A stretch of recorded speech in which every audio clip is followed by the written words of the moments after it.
Hello, আমি দেবশ্রী। আজ হচ্ছে 14th মার্চ আর কাল আমার বার্থডে মানে 15th মার্চ।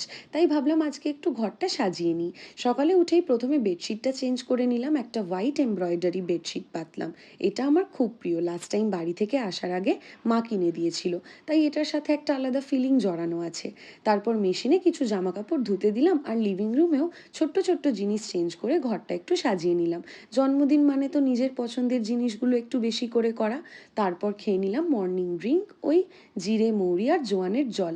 কাল মানে 13th মার্চ ছিল বাবা মার অ্যানিভার্সারি। যেতে তো পারিনি কলকাতা, প্রায় 2000 কিলোমিটার দূর থেকেই মানালাম। আর কাল আমার জন্মদিন, সেটাও হয়তো একাই কাটবে। ব্রেকফাস্টে খেলাম ইডলি আর খেতে খেতে দেখছিলাম গোপাল ভাঁড়। তারপর রেডি হয়ে বেরোলাম একটু ফুল কিনে আনতে।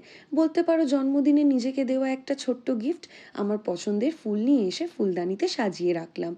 নিজের জন্য চকলেট, ফুল বা নিজের পছন্দের কোনো জিনিস কিনলে মনটা বেশ ভালো লাগে। তারপর একটু ঘরেই সেলফ কেয়ার করে নিলাম, বার্থডে গ্লো আপ বলতে পারো। তারপর চান করে পুজোও করলাম আর আমার ঠাকুরগুলোকে নতুন ফুল দিয়ে পুজো দিলাম। লাঞ্চে খেলাম ইয়াখনি পোলাও, এটা কাল রাতে বানিয়েছিলাম। আজ এতটুকুই। আর হ্যাঁ, বার্থডের মিনি ব্লগও আসছে। টাটা।